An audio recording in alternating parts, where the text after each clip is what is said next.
You already know websites like Flight Radar, Jet Photos, Windy, AvWeb, and if you don't, then those are probably the first 4 websites I would recommend. But here are some of the websites that I use as a private pilot that aren't as commonly known. These are honestly so useful, yet they're not spoken about as much that I think you're probably going to be a little bit shocked you haven't used some of these before. Okay, here's number 1.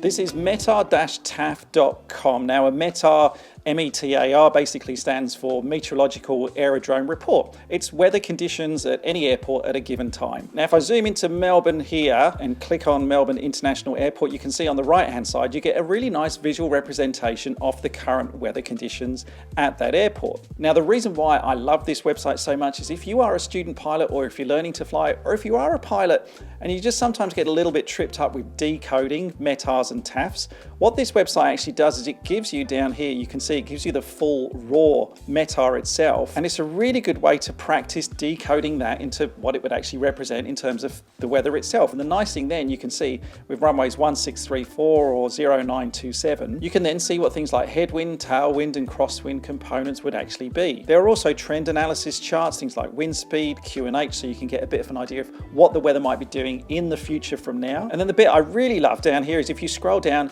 you get a plain English version of the weather as well. It's basically like a weather report. And the other cool thing about this is if you don't mind a few ads, this website's completely free. Don't even need to create an account. To keep up to speed with what's happening in the aviation industry, I really like the Simple Flying website. It's a good resource for aviation news. One thing I like is it's really easy to drill down by region, so you can see what's happening in your part of the world. And like me, someone who loves the world of aviation, absolutely, but I also love the world of travel itself.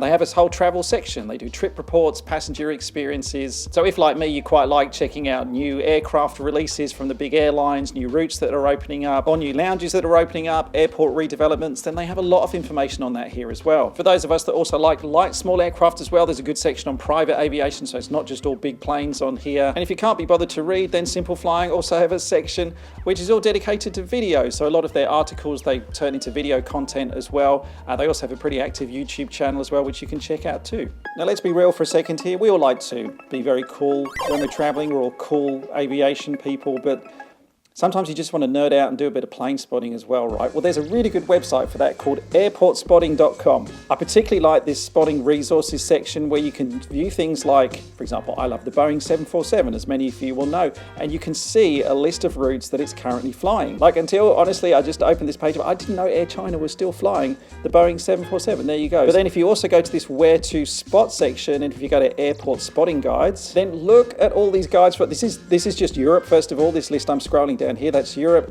Asia and the Middle East, North America, wow, South America, Australasia and Pacific. Let's go Sydney. And there's a whole dedicated page. Look, I mean, you can see the location and layout, highlights, spotting locations, maps here showing you whereabouts you can stand to watch some of the aircraft. And example photos, that's from the beach. That's a classic spot. If anyone's ever been to the beach at Sydney Airport and they've taken photos of the planes, everyone's got a picture like that with the control tower behind it. So if you've got a kind of picture in mind that you want to take before you go down, this is a brilliant place to research whereabouts you need to go to capture it. You just spend a bit of time, well, embracing your inner geek and nerding out with some good airplane spotting. Okay, next website is called skyvector.com. Now, this is a website that I've used a lot when I've been planning my round the world trip, which, as many of you know, I still haven't done yet. Now, of course, you have your EFBs, you might use Garmin Pilot, 4Flights, SkyDemon, AvPlan, OzRunways, whatever you use, but then you've probably got a subscription to one area. You might just have Australia, you might have North America, you might just have the UK.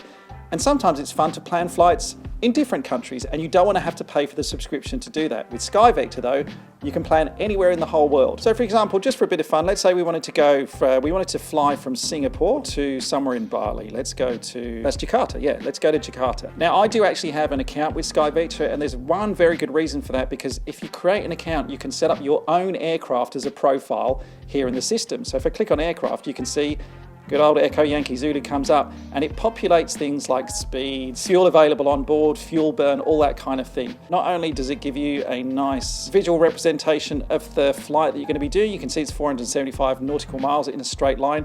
If I go to Navlog, you also get a really useful and printable flight log, basically, which gives you so much more information, things like the ground speed, depending on the winds at the current time, what your track would be, and nicely down here on the right hand side, you also get a really cool running fuel log as well. Now that fuel burn is based on the fuel burn that you put on your aircraft profile when you first loaded it. Now, if I just delete that for a second and I put in Moorabbin to Moorabbin and I paste in, then you can see the routing for what would have been, hopefully what will be, my round the world flight appears there as the magenta line. And if you're flying in a new country and you're maybe not very familiar with the country and you don't want to pay for the subscription in your electronic flight bag until you actually get there, then SkyVector is a really brilliant and again free way of planning flights. Next website is a really useful learning resource, one that I think has probably made me a better pilot overall. The Aviation Safety Network website is a really useful resource of going in and looking at incidents that have happened where the reports have been finalised. I'll sometimes click into the database, and if you go to all types of aircraft,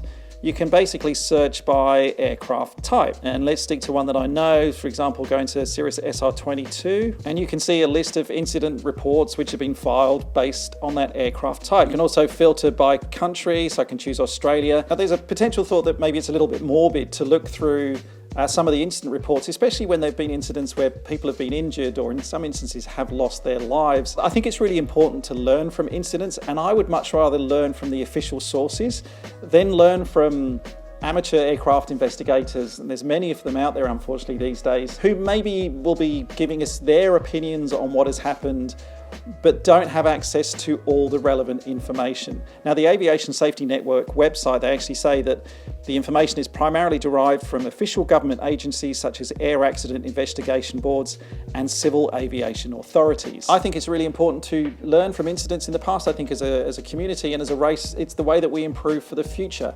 I'd just personally much rather not get that from YouTube and social media, and if you're like me and you're the same, then the Aviation Safety Network, I think, is a really good place to get that information from. On the subject of incidents and learning from the past, the next website is skybury.aero. Now, this is operated by the EU. It's a Eurocontrol website, but it's still relevant to pilots all across the world. The first thing I'll say about the Skybury website is the search is rubbish, because if you put in SALCOW, for example, and it comes up with no search results, but if I go into air-ground communication and I scroll down to S, because I was doing this the other day, SALCOW has got a whole page associated with it. So really good in terms of the information available. Terrible search system. Where this works well from a learning perspective is if you go into a category, let's take level bust, for example, let's go pilot induced situations. Then, as well as having a bit of a description of what it actually means, it gives you examples of where some of these incidents have happened in the past. So not only can you understand what the terminology means, but you can actually see it in context. For example, we've got an EasyJet A319 which exceeded its cleared level during the climb. Boeing 777 coming within 200 feet vertically of another aircraft. This website's got a really good database of information, but I think the real power in this website is these incidents and examples that it gives, because it's one thing to understand what something in aviation actually means.